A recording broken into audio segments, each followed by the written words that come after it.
success for you? Yes. Yes, yes.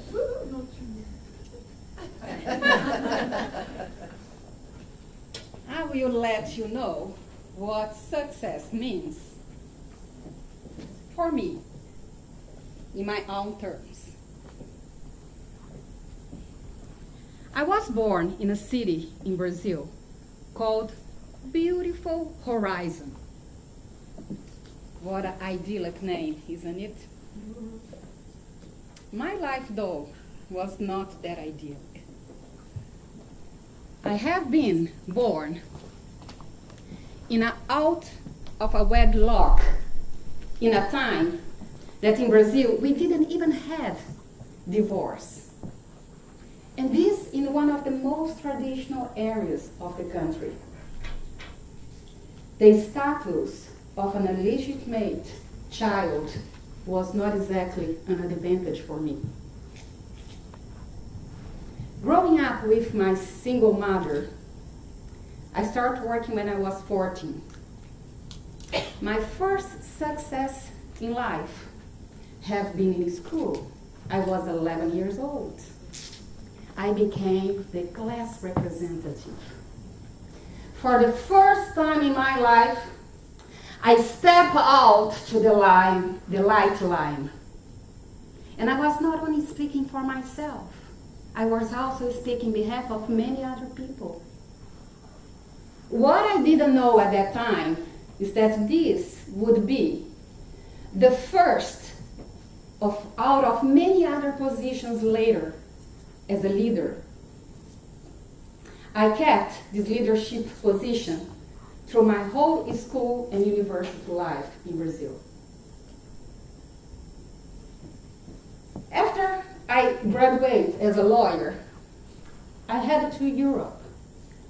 And I passed by Germany, where in fact I found my first safe harbor. My very dear husband, Marcos. It's not the Marcos from Tulia.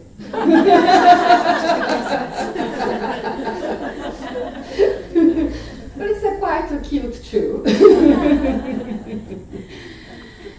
After getting married, my degree as a lawyer was not recognized, and I gained a degree in foreign trade. By then, it was the beginning of the 90s, and the telecom industry was just in the beginning of the process of deregularization. I was in the right time, in the right place, with the right skills. By the age of 30, I was a global marketing manager. Wow. Problem is that I didn't expect that when I become 32, I would like so much to have a child. And after 2 miscarriages, by the age of 33, I discovered I was going through early menopause. I can tell you one thing. The earth behind my feet disappeared. Funny thing is that at the same time, it was the time that I decided to be making a sailing license. And I decided also to open my own company. I can remember like if it would be yesterday. When I had my sailing classes, where's the wind? There was no wind. But the day of my test, there was a storm. And my question was like, for God's sake, Anna, why can't you be satisfied like everybody else with your drive license?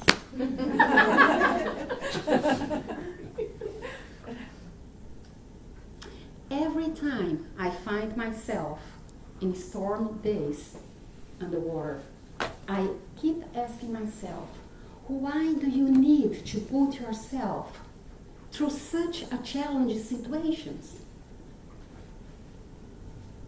And the answer is always the same. Because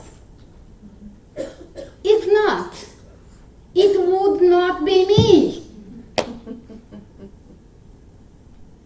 That's part of life. The first thing I have been learning in this journey, and I can tell you, sailing has become one of the most enriching experiences in my life and one of the best learning tools. The first lesson I've learned is that beautiful horizons, they are all over.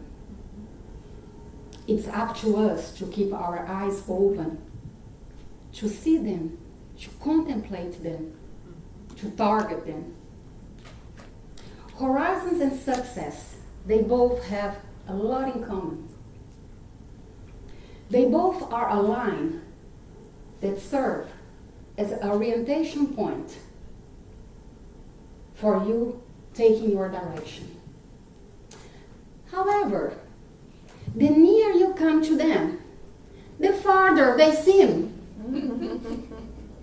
And you can never reach this line. However, if you don't have them, you lose your direction.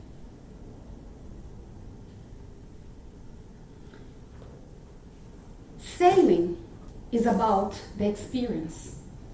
It's not about the destination. And why do I sail?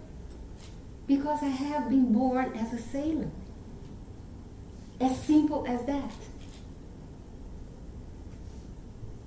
The second lesson I have been learning by sailing, it's in sailing, you can't sail in a direct line. You need to go with the wind. And usually you need to make a zigzag with the wind line. If you go against the wind, dead stop for your boat. If you allow the wind come from behind, it will slow down your boat. The wind that you want to take is the one that comes from the side and goes in this edge point on your sail. This is the one that takes you faster, but it's an edge point. Sometimes I have been navigating 400 miles, and it took me much longer than to navigate 2,000 miles. You need to go with the flow. It was the wind, it was the sea conditions, it was my experience. Sometimes my crew was not fine-tuned. The size of my boat, the size of my sail, everything makes a huge difference. But you need to go with the flow. I love a quote by a guy called Jimmy Dean that says, "I cannot change the direction of the wind, but I can always adapt my sails to reach the destination." Many times people look at me and say, she's a pretty successful woman. She has this, she has that, da. And even me, when I listen all this beautiful description about myself, I look and I say, wow. When I grow up, I want to be like her. The truth is that under my skin, it does not feel like that at all. I feel very humble. There are so many places, so many things to explore, to know, to get through. This is what makes life interesting. So let's keep sailing. The third lesson I would like to share with you today is about you are never alone. And even though you may think that you are doing the things because you want, because me, it's not true. Being a sailor, I have learned that I can't survive without the others. And it's my responsibility as a captain that I am today. I need to take responsibility for my boat, for my crew. My life means their lives. A real sailor is someone that knows that he cannot survive alone. And he is very, very helpful and always have a loyalty code with other real sailors. Because when you are out there in the high sea, that's how we survive.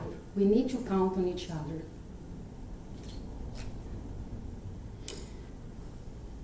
One thing that I kept in my mind, and I realized that's the most important thing in this journey, is about my mindfulness. I need to be here right now. I need to be aware of what is happening around.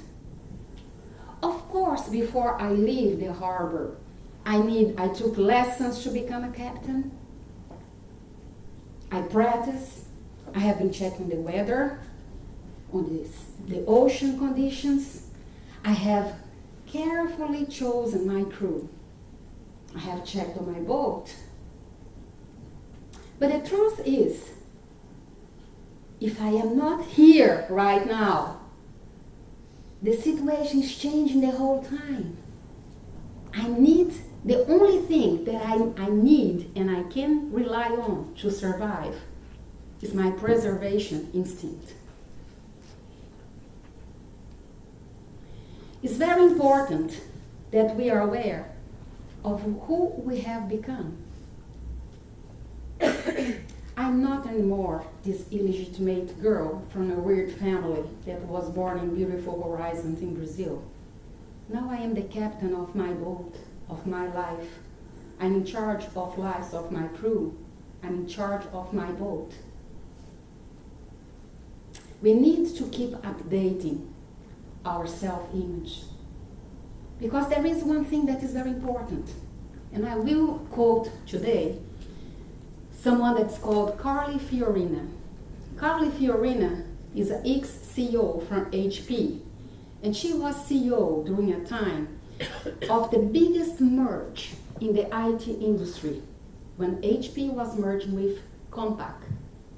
And she said in her book, Tough Choices, that if everyone had said to her what would happen next, she would never enter this boat. She would never ever trust herself to steer up the high waves she has been going through. So it is good that we do not know beforehand. But the truth is that the farther you go to the high sea, the more you're gonna take and you're gonna bear. And the bigger will be the waves that we'll need to steer. The challenge will be bigger. But the good news is that the person who left the harbor has already become another one on the way. Because each day you are learning. And every time, the nearer you get to your horizon, even though it's every day coming farther, it's becoming farther and farther, you will start getting new perspectives. We start discovering strength in yourself that you never thought you had. And you start trusting people and trusting nature. And when it happens, something magic happens. When you go with the flow, the universe conspires with you. And 1 + 1 becomes 3, and 10, and 100, and 1,000. That's the ripple effect. If to sail is safe, I would like to answer this question with another question to you. Is life safe? With all of that said, what I can tell you is that when you are born sailor, to be in a safe harbor is not a choice.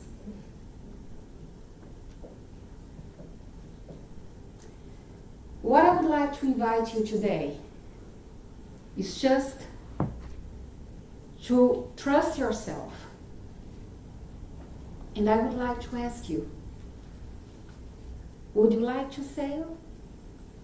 Welcome on board to the high sea.